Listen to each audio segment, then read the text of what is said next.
అర్థాలు కట్టుకుని తిరగట్లేదే. పైన హెలికాప్టర్లు వెళ్తే కింద రోడ్లలో మేము ఎవరిని ట్రాఫిక్ జామ్ చేయట్లేదు, బ్లాక్ చేయట్లేదు.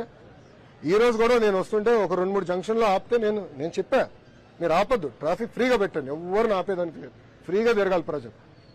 ఈరోజు ముఖ్యమంత్రి గారు వస్తే ఒక 5 నిమిషాల ముందు ఆపుతున్నారు, ఎక్కడ ఆపట్లేదు ట్రాఫిక్, పరదాలు ఎక్కడ కట్టట్లేదు.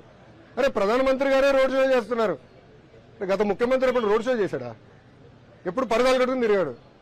144 సెక్షన్, గత ముఖ్యమంత్రి ఇల్లు చుట్టూ 5 సంవత్సరాలు 144 సెక్షన్ పెట్టుకుని భయపడుతూ బతికాడండి. ఆయన 30 అడుగుల ఫెన్స్ కట్టుకున్నాడు చుట్టూ, ఎవడో చంపేస్తాడని. ఆఫ్ఘనిస్తాన్ మేళన ఇంకా దారుణం కట్టుకున్నాడు ఆయన. ఆఫ్ఘన్ లో కూడా 30 అడుగుల ఫెన్స్ ఎవడు కట్టుకోవడం కూడా ముఖ్యమంత్రి, మాజీ ముఖ్యమంత్రి గారు కట్టుకున్నారు. చంద్రబాబు నాయుడు గారు 4వ సారి ముఖ్యమంత్రి గారు, ఆయన సెక్యూరిటీ జగన్ గారి సెక్యూరిటీతో పోలిస్తే కేవలం 30%. అవునా?